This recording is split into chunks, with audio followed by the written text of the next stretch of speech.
டேய் விளாட தெரிஞ்சுதான் விளாட்றீங்களா இல்லை எனக்கு மைனஸ் ஆகணும்னே சொல்லிட்டு வந்து விளாட்றீங்களாடா ஏன்டா இப்படி பண்ணுறீங்க? ஹலோ கைஸ், இது எனக்கு ஒரு முக்கியமான மேட்ச். இந்த மேட்ச்சில் பாருங்க, நம்ம டீம்மேட் இறங்கினோடனே செத்துறவன 3 பேர் நான் அப்படியே ஆட்டில் ஹீல் பண்ணுறேன். வேற ஒருத்தன் ஹீல் பண்ணுவான், அவனை அடிச்சுட்டு நான் ஹீல் பண்ணுறேன். இதேமாரி தற்கூரி டீம்மேட் உங்கள் டீம்மேட்டில் இருப்பான். அவனுக்கு டேக் பண்ணி விடுங்க, ஷேர் பண்ணி விடுங்க, யூடியூப்பில் சப்ஸ்கிரைப் பண்ணிடுங்க கைஸ், இன்ஸ்டாகிராமில் ஃபாலோ பண்ணிக்கோங்க. இந்த அர்த்தம் பாருங்க, நான் போட்டுக்கிற சட்டையே ஒரு 2 பேர் போட்டுன்னு இருப்பானு, லாபியில் சரியாக அமௌண்ட் போடணும். அவனு இந்த அர்த்தம் மாட்டவனு எப்படியாச்சும் அடிச்சிட்டு நம்ம அமௌண்ட் போட்டால் வேலை முடிஞ்சிச்சு அப்படின்னு தான் அந்த அர்த்தம் ஆடுவோம். அந்த அர்த்தம் செப ஃபன்னாக இருக்கும். நம்ம டீமேட் டவுன் ஆகிட்டானா, நான் அவனை டவுன் பண்ணிட்டேன்.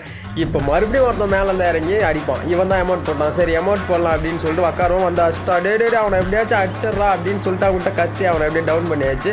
அவனை 2 பேருமே டவுன் ஆகிட்டானும். இவன் தான் அமௌண்ட் போட்டான், சரி அமௌண்ட் போடலாம் அப்படின்னு நினச்சேன். ஆனால் அவன் டீமேட் இறங்கி விட்டுக்கினே இருந்தானோ, அதனால் நம்ம அமௌண்ட் போடல கைஸ். எவ்வளோ பேர் இன்ஸ்டாகிராமில் மெசேஜ் பண்ணுறீங்க ப்ரோ உங்க கூட ஆடணும் அப்படின்னு சொல்லிட்டு, நான் யூஐடி தரேன், மறக்காமல் ஃப்ரெண்ட் ரிக்வெஸ்ட் கொடுங்க, நான் அக்செப்ட் பண்ணிக்கிறேன். என் கூட மேட்ச் போடலாம், ஒன்றும்